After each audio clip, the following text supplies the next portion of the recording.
이사야 계속 공부해 오셨기 때문에 들으셨겠습니다만은 이사야 이 앞에 24장부터 25장, 26장, 27절까지는 흔히 이사야서의 묵시록이라고 이렇게 알려져 있습니다. 이 부분에는 세상 끝날에 대한 그 마지막 심판에 대한 말씀들이 기록되어 있기 때문입니다. 그 이전까지는 세계 열방 각 나라들에 대한 하나님의 심판의 경고의 메시지들이 이렇게 기록되어 있지만, 이제 24장부터는 그 심판의 대상이 어떤 특정한 한 민족, 한 국가가 아니라 온 땅의 모든 주민들, 모든 사람들입니다. 그래서 24장 1절 말씀을 보면은 이렇게 되어 있습니다. 보라, 여호와께서 땅을 공허하게 하시며 황폐하게 하시며 지면을 뒤집어 엎으시고 그 주민을 흩으시리니. 어느 특정한 한 지역, 한 나라, 한 민족이 아니라 온 땅을 다 공허하게 하시고 황폐하게 하시고 지면을 뒤집어 엎으신다. 이 온 세상을 향한 하나님의 심판의 메시지가 선포되고 있습니다. 그 뒤에 바로 이어지는 24장 2절 말씀을 보면은 이 마지막 때, 심판의 때 백성과 제사장이 같을 것이며 또 종과 상전이 같을 것이며 여종과 여주인이 같을 것이며 사는 자와 파는 자가 같을 것이며 빌려주는 자와 빌리는 자가 같을 것이며 이자를 받는 자와 이자를 내는 자가 같을 것이다 라고 했습니다.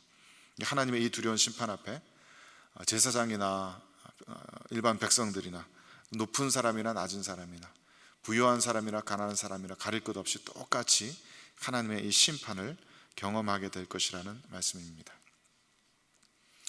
이 하나님의 마지막 심판 때 어떤 일들이 어떻게 벌어질 것인가에 대해서는 정말로 많은 신학자들의 많은 다양한 의견들이 있습니다. 어떤 분들은 흔히 이제 세대주의적 전천년주의자라고 이렇게 일컬어지는 분들이 계신데, 이분들은 마지막 때 예수님께서 이 땅에 재림하시기 전에 먼저 공중에 임하실 것이라고 믿습니다. 예수님께서 공중에 임하시면 성도들도 그때 공중으로 들려 올라가서, 즉 휴거되어서 그 공중에서 주님을 만나게 된다는 것이죠. 그리고 7해 동안 그 공중에서 주님과 함께 머무르게 됩니다. 그 7해 동안 지상에서는 대환란이 이제 시작된다는 것이죠. 그래서 이 대환란 기간 동안에는 적그리스도가 지상에서 통치를 하고 유대인들 중에 남은 자들이 예수 그리스도께 회개하고 돌아오게 될 것이라고 이분들은 믿습니다.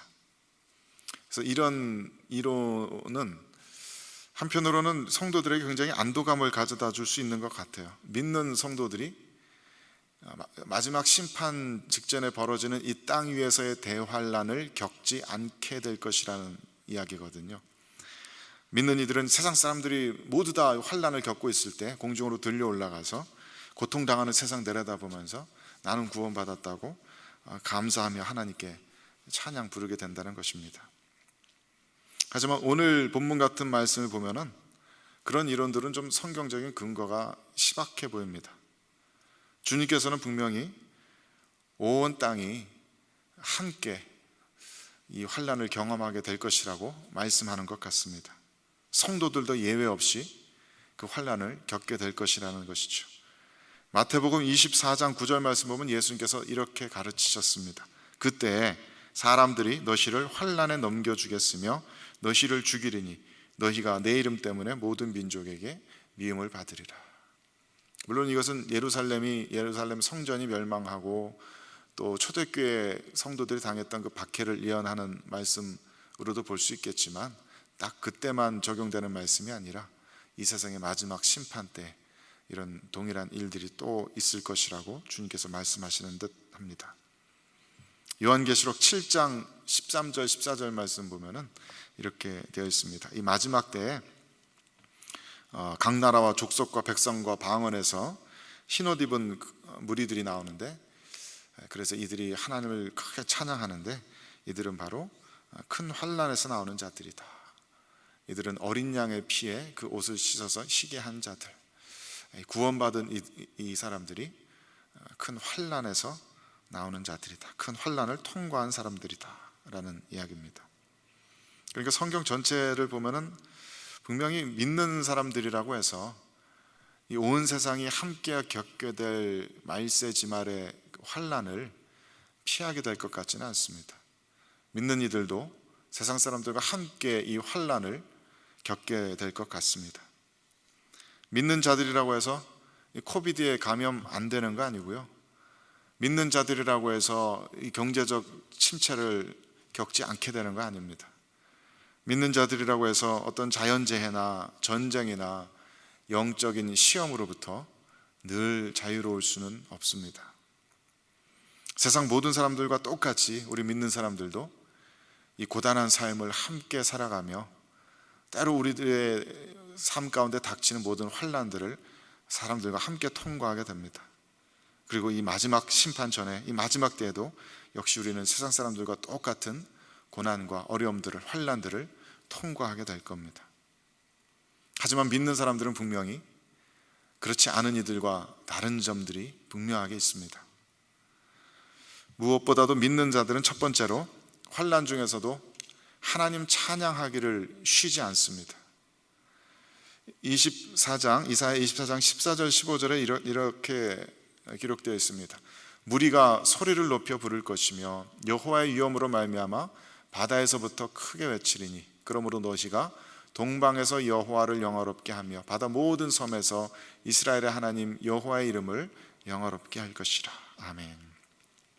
이 전후 문맥에서 이사야는 계속해서 땅 위에 그 모든 주민들에 대한 두려운 심판의 모습을 환상 중에 보고 있었습니다. 온 땅이 황폐하게 되고 성읍들이 다 무너지게 되고 높은 열방의 제국들이 다 무너집니다. 그런 일들이 세계 민족 중에 있을 것이다 라고 하는 이런 음성들을 듣습니다. 그런데 그 와중에 갑자기 이사야 환상 가운데 어디선가 찬양 소리가 들려오기 시작합니다.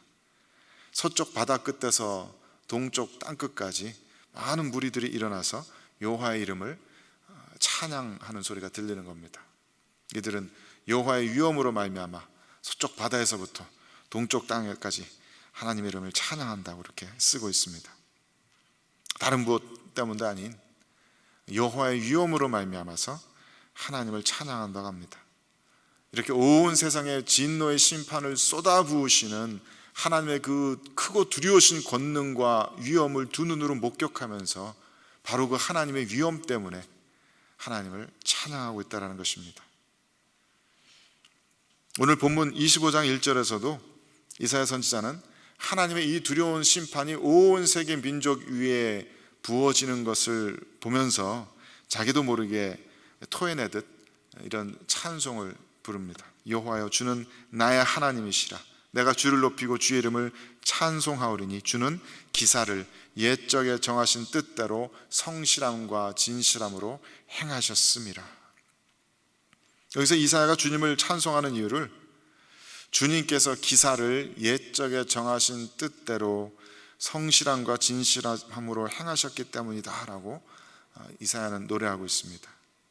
이 기사라는 단어는 이 펠레라는 히브리어인데, 이것은 출애굽기 15장에 하나님께서 홍해바다를 가르시고 이스라엘 백성들을 구출해내시며 또 애국 군사들을 그 물속에 수장시키시는 그 모습을 보고서 모세가 이스라엘 자손들과 함께 찬양할 때 등장하는 단어입니다.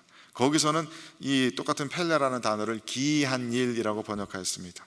이런 기이한 일을 행하는 이가 세상 어디에 또 있습니까? 라고 모세는 그렇게 노래하였던 것입니다.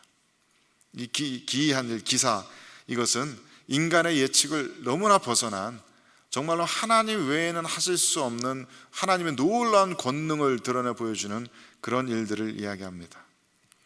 이처럼 온 세상을 일시에 심판하시는 하나님의 권능, 모든 높은 성읍을 일거에 무너뜨리시는 하나님의 권능, 그 하나님의 능력을 보고서, 하나님의 그 위엄을 보고서 그 앞에 두려워 떨며 또 기뻐하며 노래하고 있는 것입니다. 올 한 해 동안 전 세계 사람들이 팬데믹을 겪으면서 많은 성도들이 동일한 기분을 느꼈을 것입니다. 하나님은 정말 참으로 놀라우십니다. 하나님께서는 인간이 전혀 예측할 수 없었던 방식으로 인간의 한껏 높아진 교만들을 일시에 꺾으셨습니다. 이 세상 모든 사람들의 활동을 중단시키시고 이 세상 모든 사람들의 그 자연에 대한 탐욕스러운 그런 착취를 중단시키셨습니다. 세상 모든 사람들이 일상으로부터 스톱하여서 스스로의 삶을 돌아보게 만드셨고, 지금 우리들에게 벌어지는 일이 무슨 일인지 생각해 보게 만드셨습니다. 하나님은 참으로 놀라우십니다. 우리는 이런 일을 당하면서 우리들 인간이 이 하나님의 권능 앞에 얼마나 작고 무기력한 자들인지, 또 얼마나 둔하고 어리석은 한낱 피조물에 지나지 않는 자들인지를 절감하게 되었습니다. 성도들은 그래서 환난 중에 드러나는 하나님의 영광을 찬양합니다. 이 환난이 기뻐서가 아닙니다. 세상 사람들이 당하는 고통이 고소하고 그래서 즐거워서가 아닙니다. 이 환난을 통해서 드러나는 하나님의 그 영광이, 그 위엄이, 그 능력이 너무나도 두려울 정도로 크시기 때문에 거기에 압도되어서 하나님을 찬양하는 것입니다. 또한 성도들은 이 모든 일들이 하나님께서 옛적에 정하신 뜻대로 행하시는 일임을 깨닫고서 하나님을 찬양합니다. 하나님께서 이 모든 일들을 옛적부터 정해놓으셨다는 것은 우리는 모두가 알고 있습니다. 성도들은 세상 마지막 때가 가까울수록 온갖 전쟁과 기근과 또 자연재해와 전염병과 모든 이런 환난들이 일어날 것을 이미 오래전부터 들어오고 있었습니다. 구약의 이 수많은 선지자들이 줄기차게 부르짖었고, 주님께서 친히 이 땅에 오셔서 제자들에게 가르쳐 주셨고, 그 제자들이 이 성령의 능력을 받아서 주님의 말씀을 온 세상에 증거해 주었습니다. 우리는 이 마지막 때로 향해 나아갈수록 온 세상 가운데 이 환난이 닥치게 될 것을 오래전부터 들어서 알고 있었습니다. 그리고 우리는 이 모든 환난들이 하나님께서 택하신 그 영혼을 한 영혼이라도 잃어버리지 않으시려는 경고의 메시지임을, 그래서 이 모든 것들이 하나님의 사랑의 표현임을 우리는 또한 들어서 알고 있습니다. 세상에 난리와 난리의 소식들이 들릴 때, 전쟁의 소식들이 들리고 전염병의 소식이 들리고 자연재해의 소식들이 들릴 때 우리는 이것이 성경에서 말하는 말세인가 두려워하면서 우리들 스스로의 삶을 돌아보고 다시 한번 이 모든 일들을 이끌어 가시는 하나님께로 우리들의 마음을 모으게 됩니다. 그렇지, 내가 이렇게 살 때가 아니지, 내가 이렇게 세상 향락에 붙들려서 세상 걱정, 근심, 염려에 붙들려서 살아갈 때가 아니지, 하나님의 백성들은 이렇게 마지막 때를 준비하면서 살아가도록 부르심을 받았지, 그렇게 이 말씀 속에 우리들을 비춰보면서 다시 한번 우리들의 마음을 하나님께로 돌이키게 됩니다. 그래서 어떤 주석가는 쓰기를, 하나님의 그 정하신 뜻을 모르는 채 하나님을 찬양하는 것은 굉장히 무의미하고 맹목적인 찬양이다라고 이렇게 했습니다. 하나님께서 우리를 어디로 이끌고 가는지 알지 못하는 채, 하나님께서 우리들을 향하신 그 뜻과 계획이 무엇인지 알지 못한 채 하나님을 찬양한다는 것은 굉장히 공허한 것이다라는 것입니다. 그래서 성도들은 우리들의 삶 가운데 이 하나님의 뜻하신 바들이, 그 계획들이 실제로 성취되어서 일어나는 것을 보면서 놀라워하며 하나님을 찬양합니다. 정말로 하나님께서 말씀하신 모든 것들은 이렇게 역사 가운데, 우리들의 삶 가운데 이루어지고 성취되는구나. 그렇다면 우리들에게 약속한 모든 말씀들이 하나도 빠짐없이 주님의 재림과 그 이후에 펼쳐진 놀라운 새하늘과 새 땅의 영원한 약속들이 글자 그대로 한 글자도 틀리는 것 없이 그대로 성취되겠구나, 우리는 그렇게 깨달을 수 있게 됩니다. 그래서 우리는 하나님을 찬양하고 경배합니다. 환난 속에서도 성도들은 오히려 하나님을 더 바라보고 하나님을 더 찬양하게 됩니다. 두 번째로, 믿는 자들은 이 환난 중에서도 하나님의 보호하심을 경험합니다. 오늘 본문의 4절 5절 말씀을 다시 한번 읽어보겠습니다.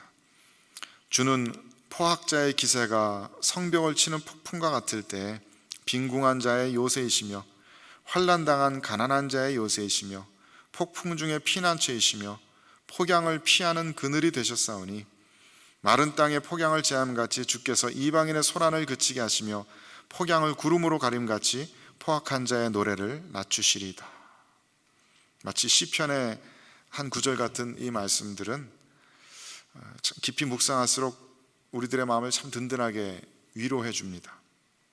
주님은 이 세상에 환란의 폭풍이 몰아칠 때 우리가 가서 숨을 수 있는 요새 산성 같은 곳이라고 이사야가 노래하고 있습니다. 산속에서 등산하다가 폭우를 만나서 고생해본 경험이 있는 분들이라면 이 말씀의 의미가 정말 생생하게 다가올 것입니다.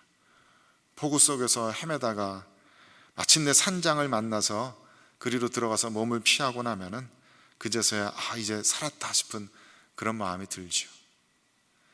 아직도 바깥은 여전히 폭풍우가 쏟아붓지만, 그래서 여전히 두렵고 여전히 긴장이 완전히 늦춰지지는 않지만 그래도 안심이 됩니다.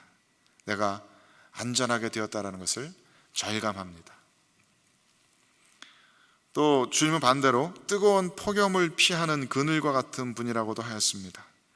뜨거운 폭염 속에 한 뼘 그늘. 벌써 한 7, 8년 되었습니다만 제가 처음 니카라과 단기 선교를 갔을 때 그 더운 날씨에 너무 당황했던 기억이 납니다.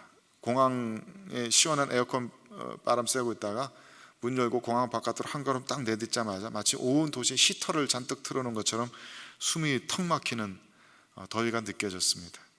그리고 바로 이동해서 한창 공사하고 있던 선교센터에 도착을 하게 되었는데, 도착하자마자 건물이 공사 중이니까 어디 들어갈 만한 데도 없고 선교 팀원 전체가 담벼락에 바싹 붙어서 그 한 뼘 그늘에 더위를 피했던 기억이 납니다. 이 이스라엘과 같이 사막 지형이 많은 곳에서 이 폭염의 무서움이라는 것은 얼마나 이들이 절감할 수 있는 위협이겠습니까? 그리고 그 폭염을 피할 수 있는 그늘이라는 것은, 또 폭염을 가려주는 구름 같은 것은 이들에게 얼마나 감사한 생명을 살리는 은혜입니까? 주님은 환난 중에 우리들에게 그런 분이십니다. 우리가 환난의 폭풍 가운데 숨을 수 있는 요새이시고 산성이시고, 이 환난의 폭염 가운데 우리들에게 시원한 그늘을 제공해 주시는 그런 분이십니다. 지난 주 중에 성도들 몇 분과 이야기 나누면서, 또 어제도 교육자 미팅에서 목사님들과 이야기 나누면서 이 어려운 한 해 환난의 때를 지나면서 그래도 참 신기하게 성도들은 그 가운데 하나님의 은혜를 굉장히 흠뻑 경험하고 있구나라는 것을 새삼스럽게 깨닫습니다. 이 한 해가 참 힘든 시간이었지만 그래도 참 은혜가 부어지는 그런 감사한 시간이었다고들 고백들을 하십니다. 힘든 한 해였지만 그 와중에도 정말 감사한 일들이 많았다고 그런 간증들을 하십니다. 정말 힘들고 눌리고 무기력한 한 해였지만 그러는 가운데서도 더 하나님께 다가가고 더 하나님의 마음을 헤아려 볼 수 있고 하나님과 가까워졌던 그런 시간들이었다고 간증들을 합니다. 폭풍우 속의 요새처럼, 또 뜨거운 폭염 속의 그늘처럼 하나님께서는 이 어려운 환난의 시간 속에서도 성도들에게 피할 곳을 예비해 주십니다. 결코 이 환난으로부터 완전히 자유롭지도 못하고 이 환난을 완전히 떠나지도 못하겠지만, 환난을 함께 통과하면서도 하나님께서는 우리가 그 환난의 때를 안전하게 통과할 수 있도록 우리를 지켜 보호하여 주십니다. 그것이 하나님의 자비로우신 은혜입니다. 이 환난 속에서도 우리들의 하나님께서는 결코 우리들을 잊지 않으셨다라는 것을 우리들 하여금 계속해서 기억하게 하십니다. 6절부터 8절까지의 말씀 보면은 이사야는 이 모든 환난이 끝난 후에 하나님께서 하나님의 백성들에게 베푸시는 커다란 그리고 아름다운 잔치의 환상을 묘사하고 있습니다. 6절 말씀에 만군의 여호와께서 이 산에서 만민을 위하여 기름진 것과 오래 저장하였던 포도주로 연회를 베푸시리니 곧 골수가 가득한 기름진 것과 오래 저장하였던 맑은 포도주로 하실 것이며 라고 했습니다. 묘하게 성찬식의 이미지가 연상되는 그런 잔치입니다. 이 잔치는 이 산에서, 즉 시온산에서 베풀어진다고 했습니다.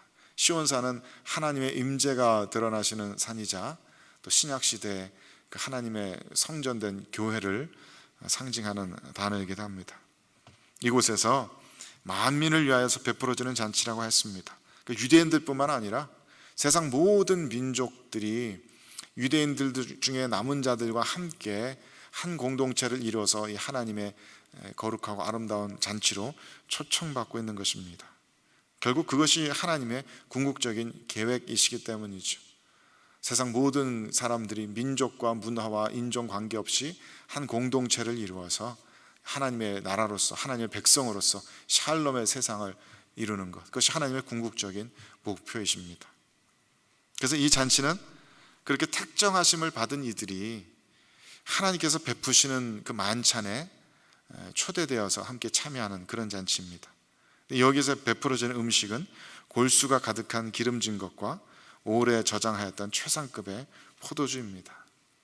주님께서 성찬을 제정하시면서 이는 나의 몸이다 라고 하시면서 떡을 떼어 제자들에게 나눠주셨고, 또 이는 너희를 위한 나의 피, 새 언약의 피다 라고 말씀하시면서 포도주를 나눠주신 것처럼 주님께서는 세상 만민들을 위해서 자신의 몸을 생명의 양식으로 나누어 주셨습니다.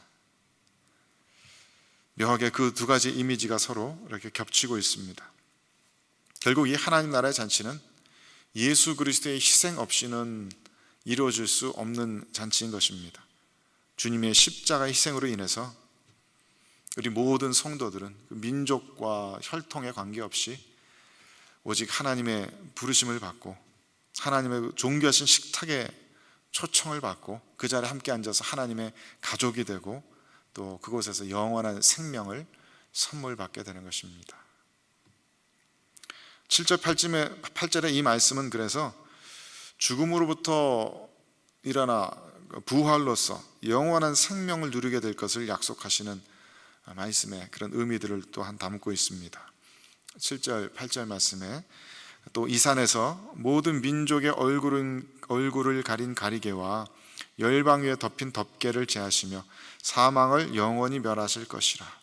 주 여호와께서 모든 얼굴에서 눈물을 씻기시며 자기 백성의 수치를 온 천하에서 제하시리라. 여호와께서 이같이 말씀하셨느니라. 아멘. 이 모든 민족의 얼굴을 가린 가리개와 열방 위에 덮인 덮개, 이런 표현은 원어를 살펴보아도 무슨 말인지 뚜렷이 알 수 없는 그런 모호한 표현으로 되어 있습니다. 직역하자면은 이 모든 민족의 얼굴을 삼켜버릴 것이다, 먹을 것이다, 뭐 이런 표현으로 되어 있어가지고 직역하면은 그 뜻이 분명하게 드러나지는 않습니다. 그래서 어떤 학자들은 이것이 마치 하나님을 금방 만나고 난 모세가 그 얼굴의 광채 때문에 수건을 덮었던 것처럼 이 마지막 때 하나님께서는 모든 민족들의 얼굴에서 그 수건을 제하심으로써 하나님에 대한 완전한 지식을 가질 수 있게 될 것이라고, 그것을 예언하는 것이라는 그렇게 해석하기도 합니다. 그런데 그게 문맥 전체를 보면은 그닥 자연스러운 것 같지는 않습니다. 오히려 새 번역 성경 보면은 이 죽은 자들의 얼굴을 덮은 덮개, 그리고 그 온몸을 감싼 수의로 이 본문을 이해하고 있습니다. 그러니까 하나님께서 이 마지막 잔치에 어린 양의 희생으로 말미암는 이 천국 잔치를 베푸시면서 그때까지 죽었던 이들의 수의를 찢어 벗기시고 이들의 얼굴을 칭칭 감쌌던 덮개들을 제하시면서 이들을 죽음에서 일으키셔서 부활의 기쁨으로 이 생명의 잔치에 참여하시도록 이들을 일으켜 세우신다라는 것입니다. 그렇게 이해하면 바로 뒤에 8절 말씀에 하나님께서 이제 사망을 영원히 멸하실 것이다 라는 말씀과 자연스럽게 연결이 되는 것입니다. 하나님께서 이루어 가시는 최종적인 역사의 목표가 바로 이것입니다. 사망의 그림자가 영원히 사라진 평강의 세상입니다. 육신적인 죽음이 없는, 병드는 것도 없고 육신적인 고통이 없는 그런 부활의 세계일 뿐만 아니라 영적인 죽음도 없어서 사람과 하나님이 더 이상 분리되지 않고 늘 연결되어 있는 그런 시대입니다. 주님과 창조주와 피조물이 함께 살아가는 그러한 시대입니다. 아픈 것도 없고 전염병도 없고 두려워할 것도 없고 떨어야 되는 그 모든 그런 죄악의 저주가 사라진 그런 시대를 향해서 주님께서는 우리의 역사를 이끌고 나가십니다. 전쟁과 재난과 자연재해로 고통받으면서 희생되었던 그 이전 역사의 모든 이들의 얼굴에서 이 수의를 찢어버리시고 이들을 부활로 일으켜 주실 뿐만 아니라 이들의 눈물을 다 씻어주시고 이들이 그 환난의 세상을 살아오면서 당했던 모든 억울한 일들, 모든 분한 일들, 모든 수치스러운 일들을 다 제하해 주십니다. 그런 세상을 하나님께서는 가지고 오고 계시는 것입니다. 하나님의 백성들이 이런 세상을 정말로 믿고 바라고 소망하면서 기다리기 때문에 이 성도들은 온 세상이 함께 겪는 환난 속에서도 여전히 하나님을 찬양할 수 있는 것입니다. 9절 말씀을 함께 보겠습니다. 그날에 말하기를 이는 우리의 하나님이시라. 우리가 그를 기다렸으니 그가 우리를 구원하시리로다. 이는 여호와시라. 우리가 그를 기다렸으니 우리는 그의 구원을 기뻐하며 즐거워하리라 할 것이며. 그러니까 하나님의 백성들은 이 어려운 환난의 때를 통과하면서도 기다리는 사람들입니다. 이 환난이 역사의 마지막이 아닌 것을 알고 있는 사람들이고, 이 어려운 때가 잠시 잠깐 지나고 나면 그 뒤에 영광의 시대가 펼쳐지라는 것을 알고 그 시대를 기다리는 사람들입니다. 여기서 기다린다라고 한 단어는 그냥 다른 일 하면서 그냥 뭐 시간 이렇게 보내고 있다는 그런 뜻이 아닙니다. 이 기다림을 나타낼 콰바라는 단어는 실을 팽팽하게 잡아서 늘리는 그런 긴장감을 표현하는 단어라고 합니다. 긴장감을 가지고 간절히 기다리는 그런 기다림을 표현하기 위해서 이 단어를 사용하였습니다. 하나님의 백성들은 이 간절한 기다림을 가지고 이 팽팽하게 당겨진 이 긴장감으로 그 시대를 기다리면서 하나님께서 옛적부터 정하신 그 기이한 일들을 소망하는 사람들입니다. 그 기이한 일들, 그 기이한 세상, 죄가 사라지고 죽음이 사라지고 모든 슬픔과 아픔이 사라지는 그 기이한 세상을 우리는 기다립니다. 그것은 사람들의 생각에는 정말 믿기 힘들고 생각하기 힘든 일들입니다. 사람들의 모든 경험과 지식을, 상식을 뛰어넘는 일들입니다. 이제껏 인류의 그 어떤 누구도 경험해보지 못한 일들이고, 그렇기 때문에 납득될 수도 없고 이해시킬 수도 없고 오직 믿음으로만 받아들일 수 있는 그런 일들이 바로 이 기이한 일들입니다. 하나님께서 우리들 앞에 펼쳐가실 그런 일들입니다. 그렇기 때문에 이 기이한 일들의 시대를 믿고 기다리는 이들은 여전히 환난 가운데도 무너지지 않고 굴하지 않고 뒤로 물러서지 않고 좌절하지 않고 고개 들어서 위의 것을 바라보며 하나님을 찬양합니다. 온 세상을 뒤덮는 환난이 닥쳐오더라도 와, 정말로 이렇게 말도 안 되는 환난이 온 세상을 뒤바꿔 놓고 온 세상을 이렇게 뒤덮는 것을 보면은 정말 하나님께서는 그 말씀대로 역사하시는구나, 그렇다면 우리들에게 약속된 그 소망의 시대도 이제 곧 오겠구나라고 기뻐 떨며 주님을 찬양할 수 있게 되는 것입니다. 올 한 해 참 모든 이들에게 힘든 한 해였는데 이제 3주 남짓밖에 남지 않았습니다. 세상 많은 사람들과 함께 이 환난의 시대를, 환난의 해를 살아오고 또 겪으면서 우리는, 교회는 그래도 하나님의 특별하신 보호하심의 은혜가 우리 가운데 있었음을 정직하게 고백합니다. 앞으로 이보다 더한 환난이 오더라도 우리는 세상 사람들과 똑같이 그 환난의 시대를 겪게 될 것입니다. 하지만 우리는 그 큰 환난을 통과하면서 우리 스스로를 더럽히지 않는 정결한 흰옷을 입고 하나님을 여전히 찬양하는 그런 무리가 될 것입니다. 온 세상에 임하시는 하나님의 심판과 새 창조의 역사를 우리들 두 눈으로 똑똑히 바라보며 하나님의 권능과 위엄의 증인들이 될 것입니다. 환난 속에서도 하나님께 감사하며 찬양하기를 쉬지 않는 우리들이 될 수 있게 되길 바랍니다. 환난 중에도 폭우 속의 요새처럼 또 폭양 속의 그늘처럼 보호하시는 하나님의 은혜를 믿고 신뢰하고 체험하면서 누리는 우리 모두가 될 수 있길 바랍니다.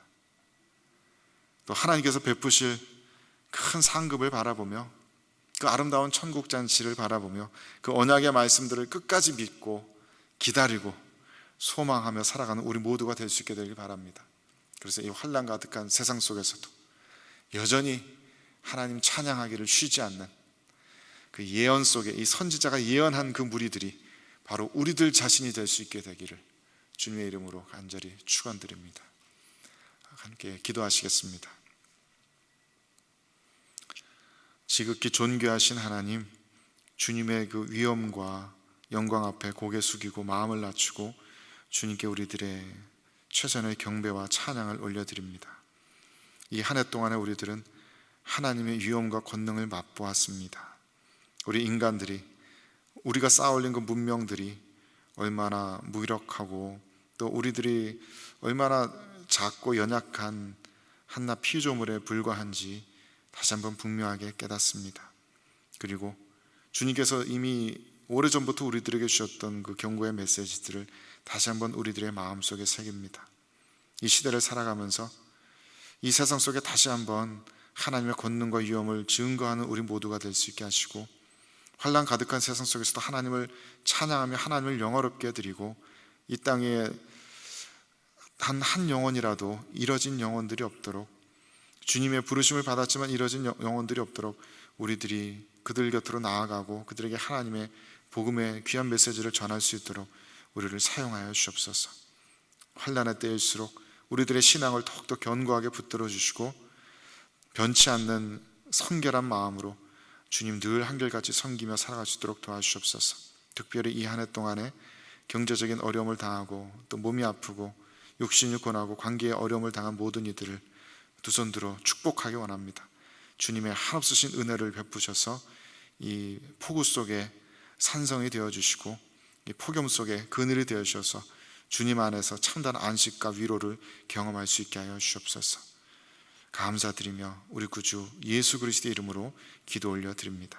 이제는 우리 주 예수 그리스도의 크신 은혜와 하나님 아버지의 극진하신 사랑과 성령님의 교통하심이 주님만을 바라보며 주님만을 찬양하며 환난의 때를 살아가기로 다시 한번 다짐하는 모든 성도들과 가정과 또 그들의 삶의 모든 영역 위에 이제부터 영원토록 함께 계실지어다. 아멘.